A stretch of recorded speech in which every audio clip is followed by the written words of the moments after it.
What's going on YouTube? It's your boy, Manny to the Max, here with another movie review for you. The movie I'm going to be reviewing today is called The 800. This is a action movie. It's a war movie.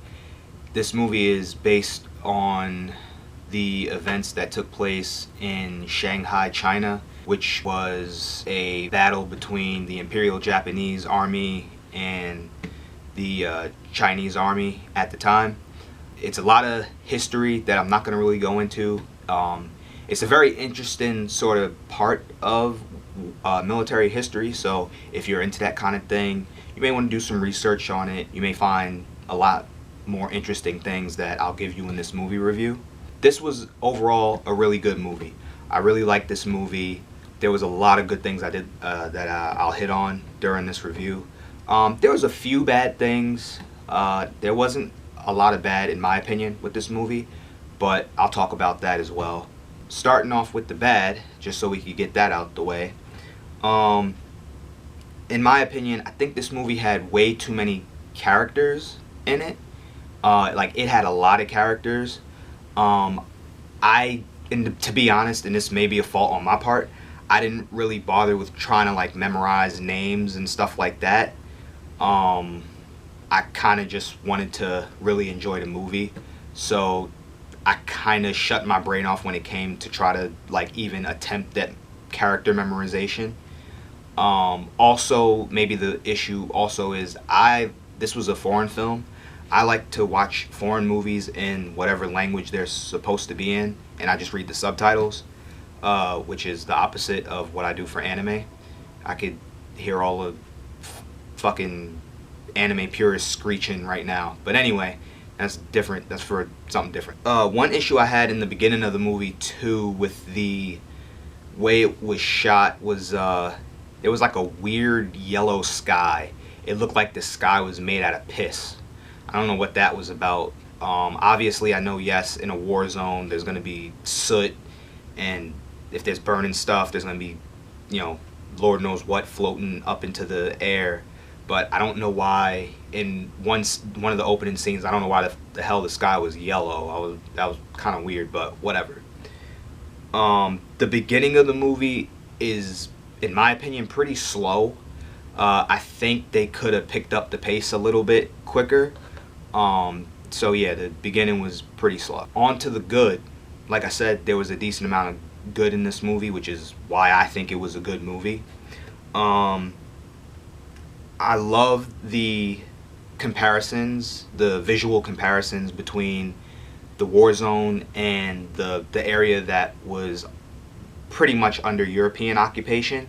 Basically, what happened was there were only certain areas where the Japanese were allowed to wage war against the Chinese, and so there was a river that had split where the Chinese soldiers and the Japanese were fighting, and across the river there was a part of the town that had English troops protecting that side of the city. Now, because England and Japan weren't fighting, they weren't at war yet, the Japanese weren't allowed to involve the side of Shanghai that was under European control. They could only fight in the parts that weren't under European control. And so you really truly see it, the differences during the nighttime in the movie, because in the areas where they're fighting, because it's basically the area where they're fighting, the Japanese are trying to get control of this one last warehouse that's full of Chinese soldiers. Once they take that, they will have completely taken this section of Shanghai. So, and it's right next to the river. And so at night, you see that part of Shanghai it's pretty much blacked out. It's dark. The surrounding buildings are bombed out. Everything looks dirty and grungy and grimy. And then in the scenes when you look across the river into the European controlled part of the city, it looks beautiful. There's neon lights. There's people looking at live opera shows. There's people doing live acting performances. life is pretty much normalized just literally right across the river from a battlefield. So I thought that sort of good and bad comparison was really well done. There's also a slight explanation, like I said before, of the neutrality between, they tell you like, oh yeah, the Japanese they're not allowed to do any fighting over here. So I do like they did a slight explanation on that.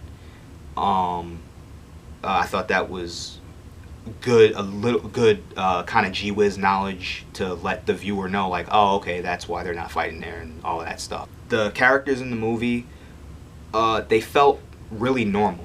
A lot of them felt like normal people, even though the soldiers, because the movie is mostly from the Chinese soldiers' perspective, and they weren't like, all of them weren't like some grisly overconfident, battle-hardened soldiers. Some of the characters were, soldiers. They wanted to fight for China, and that's what they were going to do.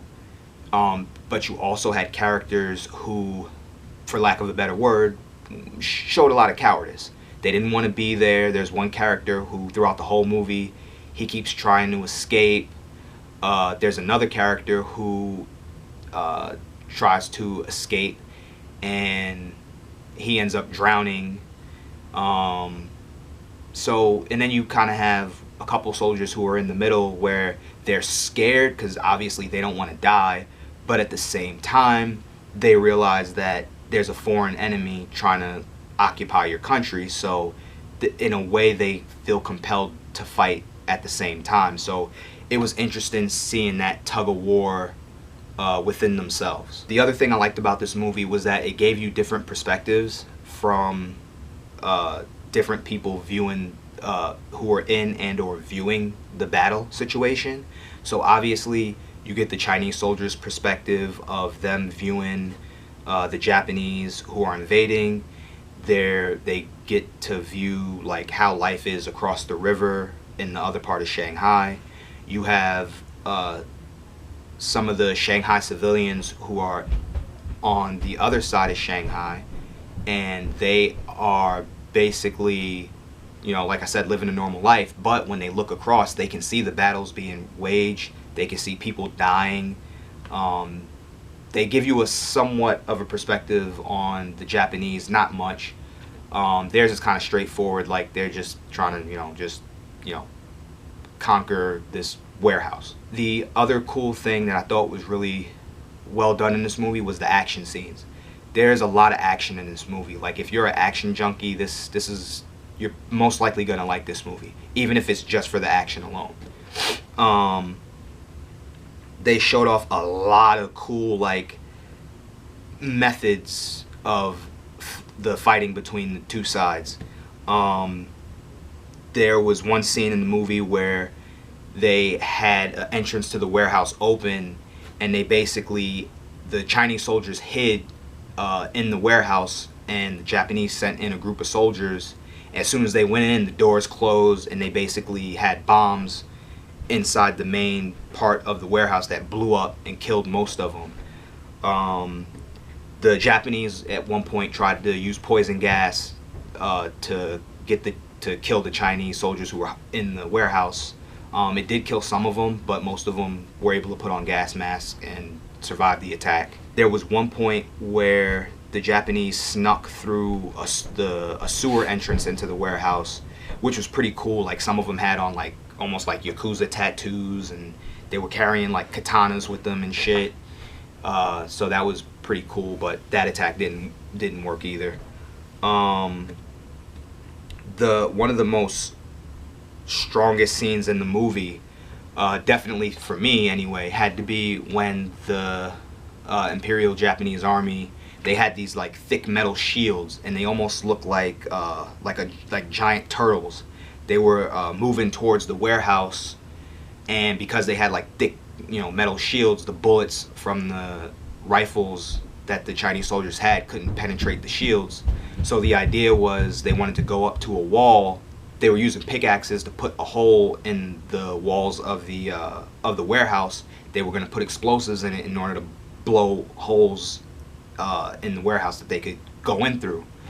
And so it starts off with one of the Chinese soldiers. He takes like just a shit ton of hand grenades and just like basically just straps them to his body, and he goes to a hole in the wall. I think he's up on like the second or third floor, and because the bullets can't penetrate the shields that the Japanese have, he decides to jump out of the hole, and he crashes through the middle of the shields that they're using, like right in the middle of them, with the grenade strapped to him, and blows them up. And so because there's multiple Japanese units doing this tactic in order to get into the building, other Chinese soldiers start doing the same thing.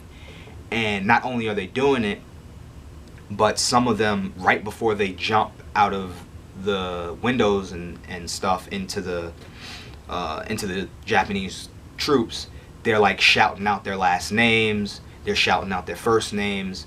They're, you know, saying, you know, remember who I am. You know, I'm doing this for my family, like that sort of thing before they would jump.